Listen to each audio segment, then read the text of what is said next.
പരസ്യമാക്കാൻ പാടില്ലാത്തൊരു കാര്യം നമ്മൾ ഒരാളോട് പറയുന്നത് അയാളെ വിശ്വസിച്ചിട്ട്. ഇപ്പൊ എന്ത് സംഭവിച്ചെന്നാ നീ പറയുന്നേ? ശാരികയുടെ കാര്യം തന്നെയാണ് ഞാൻ പറഞ്ഞത്. അവൾക്കൊരാളെ ഇഷ്ടമാണെന്നുള്ളത് എന്തിനാ നീ വീട്ടിൽ പോയി പറഞ്ഞത്? പിന്നെ അത് എവിടെ പറയേണ്ടത്? അതവിടെ പറയണം. അത് പക്ഷെ സമയവും സന്ദർഭവും ഒക്കെ നോക്കി വേണമായിരുന്നു. ശാരികയും നവീനും തമ്മിലുള്ള കല്യാണം ഉണ്ടാവുന്നത് പ്രതീക്ഷ കഴിയാ അവിടെ ദേവിയുടെ അച്ഛനും അമ്മയൊക്കെ. ദേവി അതെ. അപ്പോ എല്ലാരും മണ്ടരാക്കിക്കൊണ്ട് ഇതിങ്ങനെ മുന്നോട്ട് കൊണ്ടുപോകാൻ എനിക്ക് താല്പര്യമില്ല. ഞാൻ പറഞ്ഞു അതിലെനിക്ക് തീരെ കുറ്റബോധം ഇല്ലതാനും. നിന്റെ ഭാഗത്ത് നോക്കുമ്പോ നീ പറയുന്നൊക്കെ ശരി തന്നെയാ. ആരുടെ ഭാഗത്ത് നോക്കിയാലും അങ്ങനെ തന്നെയാ. ഓ ശരി. പിന്നെ ശാരികയ്ക്കൊരു ചേച്ചിയുണ്ട്, ദേവിക. അവളും സ്നേഹിച്ചവരുടെ കൂടെ ഇറങ്ങിപ്പോയതാ. അതുകൊണ്ടെന്താ കുഴപ്പം? ദേവി സുഖമായിട്ട് ജീവിക്കുന്നില്ലേ?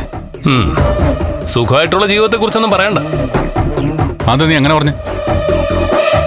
ഒന്നുമില്ല, പറഞ്ഞു വെറുതെ മുഷിയണ്ട. പറയാൻ വന്നതും പറഞ്ഞൊന്നും ഞാനല്ല. നിനക്കെന്നോടുള്ള ദേഷ്യം മാറിയിട്ടില്ലല്ലേ? എനിക്ക് ആരോട് ദേഷ്യമൊന്നുമില്ല. എനിക്ക് ധൃതിയുണ്ട് മുരളി.